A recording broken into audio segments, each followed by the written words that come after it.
Oke, pada video sebelumnya kita sudah berkenalan dengan JavaScript ya.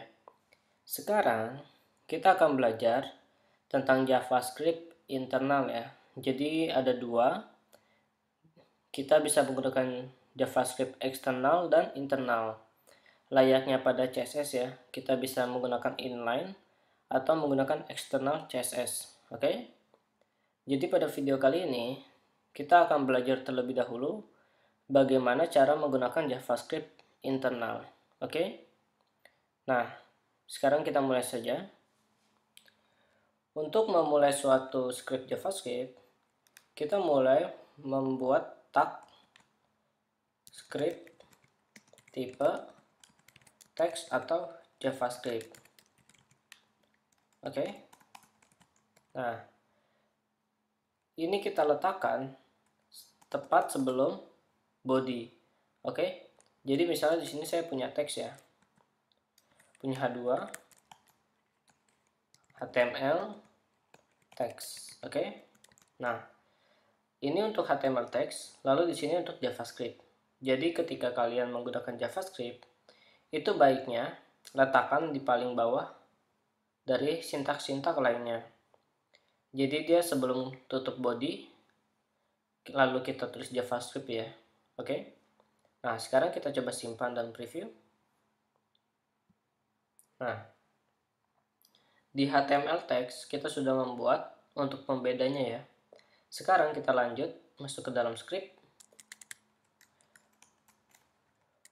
Oke. Untuk memprint out atau menampilkan suatu karakter, JavaScript sendiri memiliki suatu cara yang berbeda ya. Tidak bisa sembarang kita tulis H2 seperti ini, tidak bisa. Jadi kita perlu menulis dokumen write. Nah, seperti ini. Lalu di dalamnya baru kita buat H2 JavaScript text. Oke, kita tutup H2. Setelah itu kita tutup semikolon. Oke, kita coba simpan dan preview. Nah, seperti ini teman-teman. Jadi, untuk membuat suatu tampilan, kita perlu menggunakan dokumen write. Oke. Kalau di PHP itu namanya echo ya, tapi pada JavaScript itu kita menulisnya dokumen write. Jikalau pada HTML atau HTML, kita hanya perlu menulis seperti ini ya. Tidak perlu mendeklarasikan menggunakan dokumen write. Oke.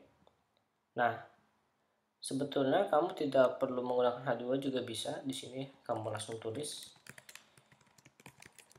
Tapi terbacanya ini adalah default font. Jadi font dasar ya, ukuran fontnya ini. Nah, kita coba refresh. Nah, layaknya kita menggunakan paragraf ya, defaultnya, tampilan awal fontnya. Oke. Nah, di sini kamu juga bisa menambahkan paragraf. Lalu setelah paragraf kamu bikin paragraf baru. Lalu di dalamnya ada ancor ya.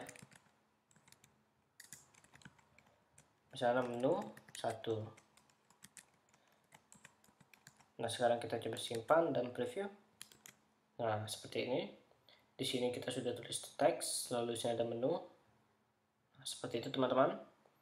Jadi, cara penggunaan JavaScript inline hanya seperti ini ya, tentunya.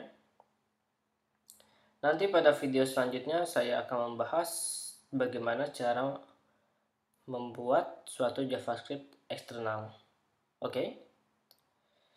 Baik teman-teman, saya rasa cukup untuk awalan video tutorial JavaScript. Semoga bisa dipahami dan sampai jumpa.